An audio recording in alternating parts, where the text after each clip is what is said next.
안녕하세요. 오늘 하루도 예수님으로 찬란하게 하루의 찬의 황소리 목사입니다. 오늘은 요한계시록 20장 1절로 6절까지 말씀을 함께 나누도록 하겠습니다. 현대 신학에서 가장 풀리지 않는 문제 중 하나가 바로 천년왕국입니다. 성경 전체를 놓고 보아도 천년왕국은 학자들이 가장 어려워하는 주제입니다. 왜일까요? 그 이유는 단순합니다. 천년왕국이 무엇인지에 대한 기본 개념 자체가 없기 때문입니다. 사람들은 천년왕국의 시기를 따지고 누가 그 나라에 들어가는지를 논쟁해왔습니다. 그동안 천년왕국을 연구한 사람은 많았지만 확실한 답을 제시한 사람은 아무도 없었습니다. 요한계시록에서 가장 중요한 지점은 항상 처음입니다.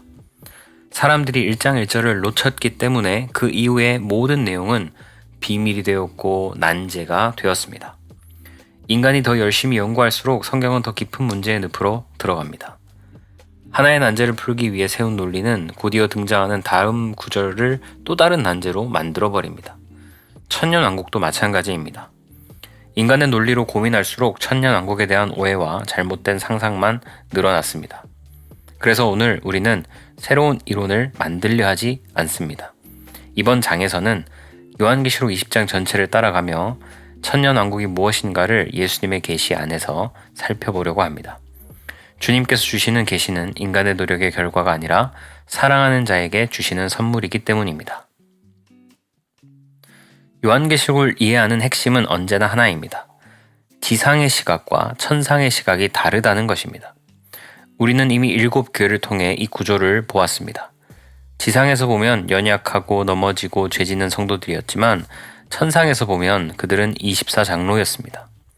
같은 사건이지만 바라보는 자리만 달랐을 뿐입니다. 요한계시록 20장도 이 구조 안에서 읽지 않으면 반드시 오해하게 됩니다. 오늘 우리가 보게 될 천년왕국은 땅에서만 설명되는 나라가 아니라 천상과 천하가 동시에 반응하는 구원의 현실입니다. 이제 땅에서는 패배처럼 보였던 사건이 하늘에서는 어떻게 승리로 선포되는지, 그리고 천년왕국이 미래의 어느 시점이 아니라 예수님의 사역 안에서 이미 시작되었다는 사실을 함께 보게 될 것입니다. 천년왕국은 날짜의 문제가 아니라 주인의 문제입니다. 이제 천상과 천하가 함께 감격하는 그 장면 속으로 들어가 보겠습니다. 1절과 2절입니다. 또 내가 보매 천사가 무저갱의 열쇠와 큰 쇠사슬을 그의 손에 가지고 하늘로부터 내려와서 영을 잡으니 곧 옅뱀이요 마귀요 사탄이라 잡아서 1000년 동안 결박하여. 요한은 무저갱의 열쇠와 큰 쇠사슬을 가진 한 존재를 봅니다. 여기서 가장 먼저 분명히 해야 할 사실이 있습니다. 무저갱의 열쇠는 피조물이 가질 수 없습니다. 열쇠는 단순한 도구가 아니라 주인의 권한입니다. 문을 열고 닫을 수 있는 권세는 오직 그 공간의 주인에게만 있습니다. 무저갱의 주인은 천사가 아니라 예수 그리스도이십니다. 예수님은 원하시는 때에 무저갱의 문을 열기도 하시고 닫으시기도 하십니다. 따라서 본문에 등장하는 이 천사는 불임을 받는 일반적인 천사가 아니라 권세를 가지신 예수님을 가리키는 표현입니다. 사탄은 타락하기 이전에 수많은 천사들을 다스리던 존재였습니다. 그렇기 때문에 일반적인 천사가 사탄을 잡아 큰 쇠사슬로 결박한다는 것은 성경 전체 구조와 맞지 않습니다. 예수님 외에는 사탄을 붙잡아 가둘 수 있는 존재가 없습니다. 예수님이 사탄을 꼼짝 못하도록 결박하실 수 있는 분입니다. 본문은 드디어 큰 용의 정체를 명확하게 밝힙니다. 그는 아담과 하와를 유혹했던 옅뱀이며 마귀이며 사탄입니다. 그렇다면 여기서 말하는 큰 쇠사슬은 무엇일까요? 쇠사슬은 무언가를 묶는 도구죠. 그러나 우리가 상상하는 물리적인 쇠사슬로는 사탄을 묶을 수는 없습니다. 아무리 상상해보아도 사탄이 쇠사슬 하나에 묶여 꼼짝 못하고 있는 모습은 현실적이지 않습니다.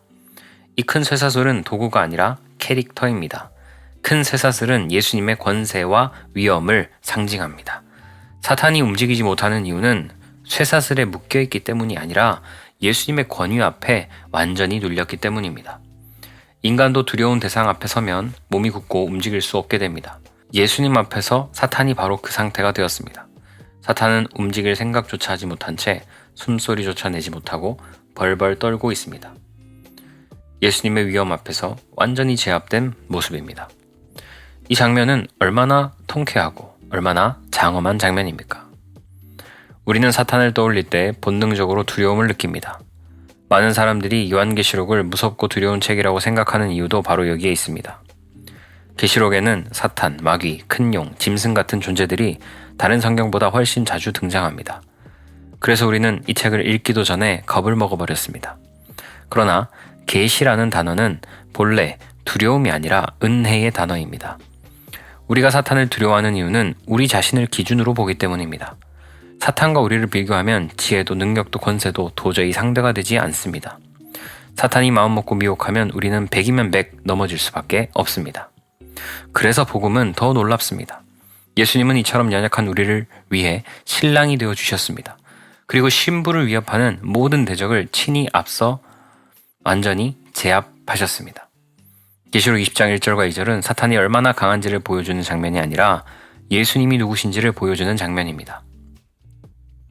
이제 천년왕국은 사탄이 풀려나는 시간표가 아니라 사탄이 결박된 상태에서 신랑이 신부를 다스리는 시간이라는 사실이 분명해집니다. 두려워할 필요가 없습니다. 사탄은 결박되었고 신랑은 보좌에 계십니다. 3절입니다. 무저갱에 던져 넣어 잠그고 그 위에 임봉하여 천년이 차도록 다시는 만국을 미혹하지 못하게 하였는데 그 후에는 반드시 잠깐 놓이리라. 예수님은 사탄을 붙잡아 무저갱으로 끌고 가십니다. 사탄은 본능적으로 압니다. 무저갱에 들어가면 자신이 다시는 자유롭게 활동할 수 없다는 것을. 그래서 사탄은 살기 위해 발버둥치고 사정하여 매달립니다. 그러나 예수님은 조금도 흔들리지 않으십니다. 예수님은 사탄을 무저갱에 던져 넣으시고 문을 잠그시고 그 위에 임봉하십니다. 여기서 중요한 것은 사탄의 힘이 약해졌다는 말이 아닙니다. 무저갱의 문을 열고 닫고 잠그고 임봉하는 권세가 오직 예수님께 있다는 사실입니다. 사탄이 머리가 7이나 되는 지혜가 있고 뿔이 10개나 되는 권세와 능력이 있다 해도 무저갱에서는 단 한 걸음도 움직일 수 없습니다. 왜냐하면 무저갱은 사탄의 감옥이고 예수님은 그 감옥의 유일한 주인이시기 때문입니다. 사람들은 보통 이 구절을 읽을 때 천년과 잠깐의 시간표에만 매달립니다.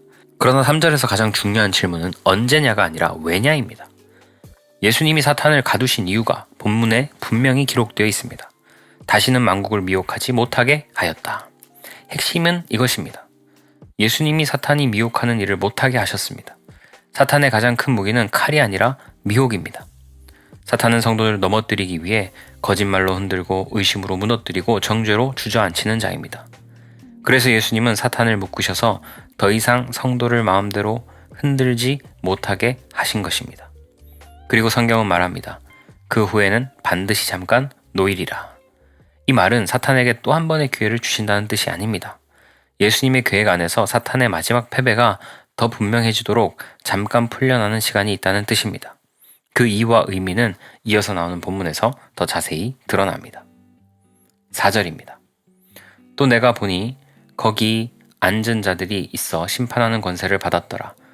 또 내가 보니 예수를 증언함과 하나님의 말씀 때문에 목배임을 당한 자들의 영혼들과 또 짐승과 그의 우상에게 경배하지 아니하고 그들의 이마와 손에 그의 표를 받지 아니한 자들이 살아서 그리스도와 더불어 1000년 동안 왕노릇하니. 천년왕국은 교계가 제대로 이해하지 못하기 때문에 견해들도 다양합니다. 여기서 우리가 이 모든 이론을 다 언급할 필요는 없기 때문에 크게 3가지만 다루어 보기로 합시다. 첫 번째 주장은 후천년설입니다. 후천년은 주로 자유주의 신학자들이 지지하는 이론입니다. 그들은 요한계시록에 대한 과거론적 해석을 바탕에 두고 이해했습니다. 그들은 이 세상이 계속 발전하다가 이 땅에서 천년왕국이 이루어진다고 생각했습니다. 예수님은 천년왕국이 끝나면 재림하시고 그 후에 새하늘과 새 땅이 이루어진다고 보았습니다. 19세기에 등장한 이 이론은 한때 많은 이들이 받아들였지만 2번에 걸친 세계대전 이후에 쇠퇴했습니다. 두 번째 주장은 전천년설입니다. 전천년설은 예수님이 재림하신 후에 이 땅에서 천년왕국이 이루어진다고 보았습니다.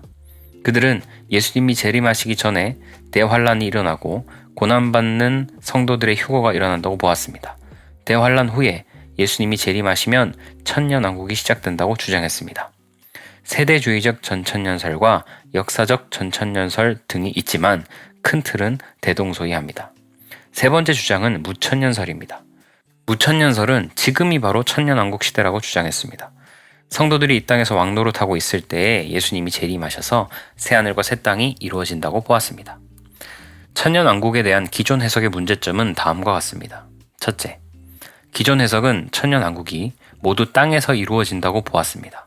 예수님이 재림하시기 전과 후를 중요하게 생각했고 무천년설은 아예 성도가 땅에서 사는 기간이라고 해석했습니다.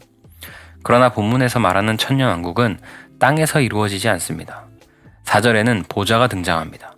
보좌는 이 땅이 아니라 하늘에 있습니다. 예수님과 함께 보좌에 앉은 자들, 예수님을 증언하다가 순교한 영혼들, 짐승의 표를 받지 않은 자들은 이 땅에 있는 자들이 아니라 천국에 있는 이들입니다. 이들은 이미 첫 번째 죽음, 곧 육체의 죽음을 경험한 성도들입니다. 이들은 천년 동안 왕노릇하는 장소가 바로 천국입니다. 둘째, 이들은 천년을 문자 그대로 천년으로 이해했습니다. 요한계시록의 모든 숫자는 상징이기 때문에 문자 그대로 이해하면 반드시 왜곡된 해석으로 결론이 납니다. 천년왕국은 천년의 기간 동안 실제로 다스린 말이 아니라 모든 시기를 천년으로 통칭해서 부르는 개념입니다. 재림과 또 요한계시록의 구조가 중요한데 마태복음 24장 30절입니다. 그때에 인자의 징조가 하늘에 보이겠고 그때에 땅의 모든 족속들이 통곡하며 그들이 인자가 구름을 타고 능력과 큰 영광으로 오는 것을 보리라. 예수님은 이 땅에 오신 후부터 직접 재림에 대해서 언급하셨습니다. 마태복음 24장에서 예수님은 재림 때 일어나는 여러 징조를 친히 말씀하십니다. 그때는 곳곳에 지진과 기근과 전쟁이 있다고 말씀하십니다. 예수님은 왜 재림을 언급하실까요? 예수님이 오시는 사건이 그 어떤 사건보다 중요하기 때문입니다. 성경은 예수님에 대한 이야기입니다. 성경은 예수님의 구원 사역이 메인입니다. 구약과 신약은 예수님이 오시는 사건을 기준으로 나누어졌기 때문에 예수님에 대한 이야기를 다르게 설명합니다. 예수님에 대한 기록은 지금으로부터 2000년 전에 이 땅에 내려오신 초림을 다룬 구약과 언젠가 다시 이 땅에 임재하실 재림을 다룬 신약으로 나누어졌습니다. 예수님이 오시기 전의 기록인 구약은 예수님의 재림보다 초림을 더 많이 이야기하고 예수님이 오신 이후의 기록인 신약은 예수님의 초림보다 재림을 더 많이 이야기합니다. 예수님은 말세에 이런저런 일이 있음을 말씀하시지만 그 정확한 날짜와 시간은 가르쳐주지 않으십니다. 우리는 정확한 시간을 알 수 없지만 예수님이 정하신 재림의 때가 있음은 분명합니다. 예수님은 모든 것을 다 이루시고 부활하신 후에 하늘로 승천하셨습니다. 그렇다면 예수님이 재림하시기 전에 죽은 성도들은 어떻게 되는가에 대한 질문이 있을 수 있습니다.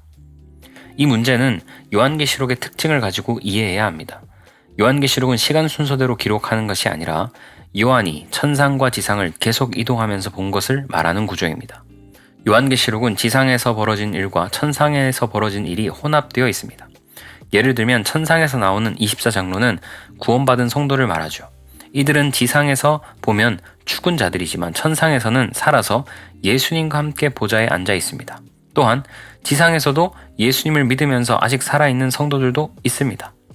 예수님의 입장에서 구원받은 자는 천상과 지상에 함께 존재합니다. 구원받은 자들은 이미 죽은 천상의 성도들과 아직 죽지 않은 지상의 성도들을 모두 말하고 있습니다. 이렇게 요한계시록에는 천상과 지상의 구조가 혼합되어 있다는 것입니다. 예수님의 부활 이후 예수님을 믿다가 죽은 성도들은 천국에 있습니다. 그들은 천국에서 예수님과 함께 천년 동안 왕노릇하고 있습니다. 천년왕국이란 성도가 죽어서 천국에 있는 동안 예수님과 함께 보좌에 앉아서 왕처럼 다스리는 기간을 뜻합니다. 천년이란 예수님이 부활하고 승천하신 이후부터 다시 재림하실 때까지의 기간을 상징합니다. 성도가 예수님을 믿다가 죽으면 천년이라는 기간 동안 천국에서 왕노릇하면서 다스립니다. 즉, 지상에 있는 성도가 왕노릇한다는 말이 아니라 천상에 있는 성도가 왕노릇한다는 뜻입니다. 따라서 천상의 개념으로 말한 천년왕국을 지상에서 적용하면 안 됩니다. 기존의 해석의 주장처럼 전천년인가 후천년인가 이것도 저것도 아닌 무천년인가 하는 논쟁은 요한계시록의 구조를 모르면서 하는 말입니다. 5절입니다. 그 나머지 죽은 자들은 그 천년이 차기까지 살지 못하더라. 이는 첫째 부활이라. 5절에서 천년이 차기까지 살지 못하는 자들이 나옵니다. 어떤 학자들은 이 나머지 죽은 자들을 예수님을 믿지 않는 악한 자들로 해석했습니다. 그들은 나머지 죽은 자들이 죽은 후에 흰 보좌 앞에서 심판을 받고 지옥에 간다고 보았습니다. 그러나 나머지 죽은 자들은 4절에 나오는 이들과 같은 성도의 무리입니다. 그렇다면 이들은 구체적으로 누구를 말할까요? 예수님은 장차 이 세상에 다시 오십니다. 예수님이 재림하시기까지 먼저 죽은 모든 성도들은 1000년 동안 천국에서 왕노릇합니다. 여기서 말한 나머지는 그 외에 죽은 자들을 말합니다. 곧 예수님이 재림하시기 직전에 죽거나 혹은 휴거된 자들입니다. 예수님이 재림하시기 직전에 죽은 성도들은 두 무리로 나뉩니다. 첫째, 예수님이 재림하시기 직전에 천국에 간 성도들입니다. 이들은 천국에 가자마자 곧바로 예수님이 재림하시기 때문에 1000년 동안 왕노릇하지 못합니다. 이들은 예수님의 재림 이후 새하늘과 새 땅에서 영원히 왕노릇하며 살아갑니다. 둘째, 재림이 임박했을 때 휴거된 성도들입니다.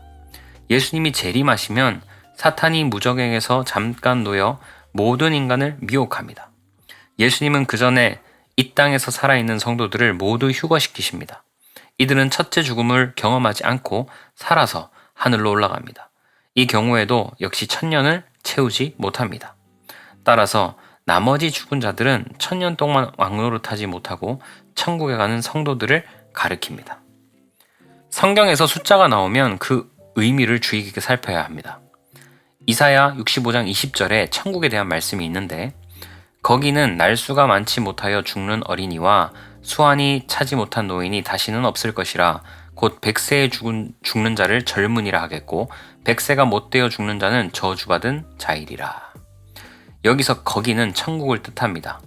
100세에 죽으면 젊은이다 라는 말은 문자 그대로의 나이를 말하는 것이 아니라 100세는 상징입니다.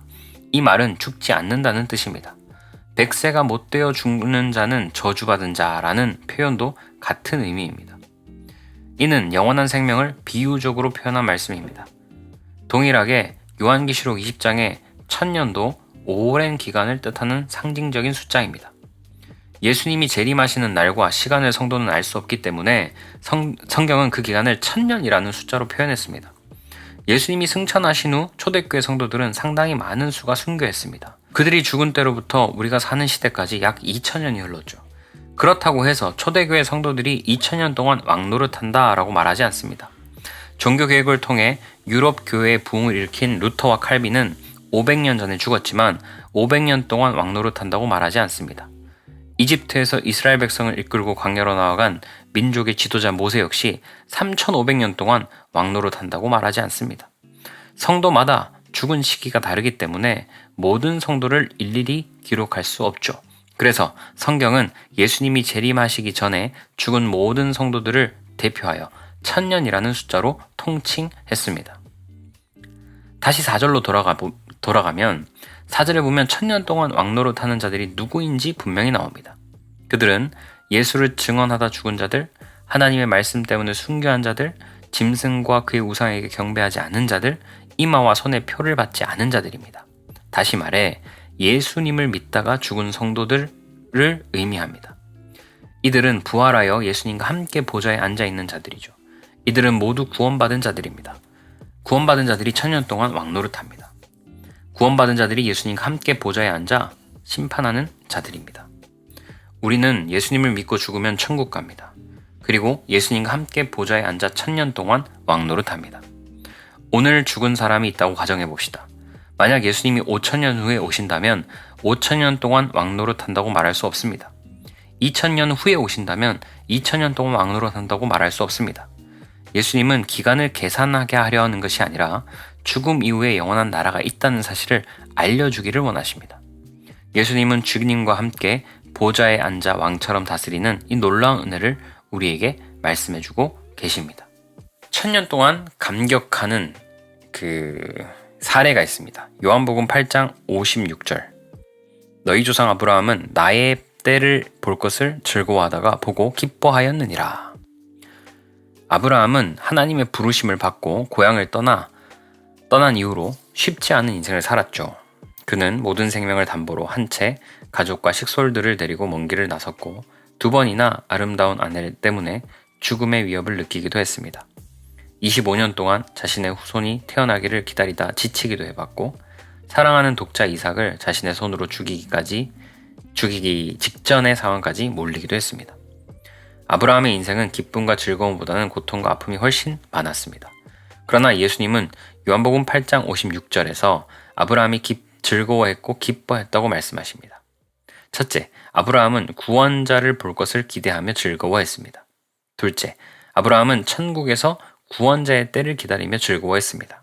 셋째, 아브라함은 구원자를 보고 기뻐했습니다. 아브라함이 천국에서 보좌에 앉아 왕처럼 다스리며 예수님의 초림을 기다렸고 그 오심을 보고 기뻐했습니다. 지금 이 순간에도 아브라함은 천국에서 다시 오실 예수님을 즐겁게 기다리며 왕노릇하고 있습니다. 예수님은 아브라함을 예로 들어 천년왕국의 실체를 설명해 주십니다.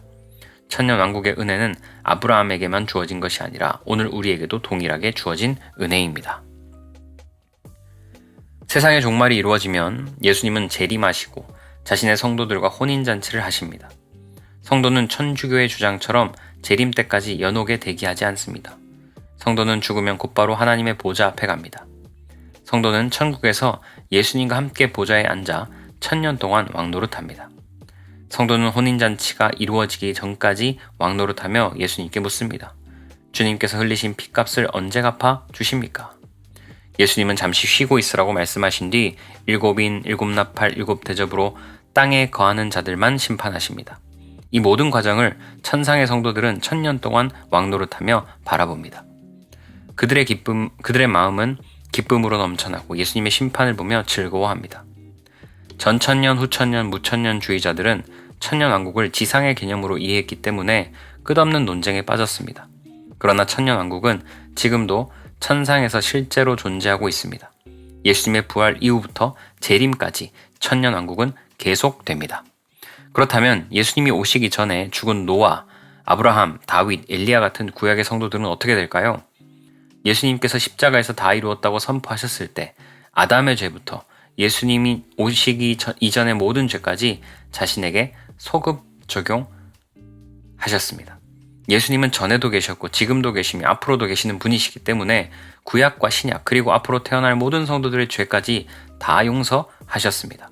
그래서 천년왕국에는 노아, 아브라함, 다윗을 비롯한 모든 구약의 성도들이 포함됩니다. 그러나 그 수가 너무 많기 때문에 성경은 이를 1000년이라는 하나의 대표 숫자로 통일해서 기록했습니다. 6절입니다. 이 첫째 부활에 참여하는 자들은 복이 있고 거룩하도다. 둘째 사망이 그들을 다스리는 권세가 없고 도리어 그들이 하나님과 그리스도의 제사장이 되어 1000년 동안 그리스도와 더불어 왕노릇하리라. 천년왕국과 함께 나오는 첫째 부활에 대한 교계의 의견도 다양합니다. 무천년설을 주장하는 이들은 이를 영적 의미로 해석했습니다. 그들은 성도들이 부활한 후에 천년왕국에서 영원히 왕노릇한다고 이해했습니다. 어떤 학자들은 첫 번째 부활이 순교자들의 부활이고 두 번째 부활이 모든 성도의 부활이라고 주장했습니다. 전천년설을 주장하는 이들은 첫째 부활을 육체의 부활로 해석했습니다. 그들은 모든 성도들이 천년왕국 이전에 육체가 부활하는 사건으로 이해했습니다. 이처럼 첫 번째 부활에 참여한 자에 대한 해석은 천년왕국을 어떻게 이해하느냐에 따라 각기 달라지는 특징이 있습니다. 그러면 둘째 사망이란 무엇일까요?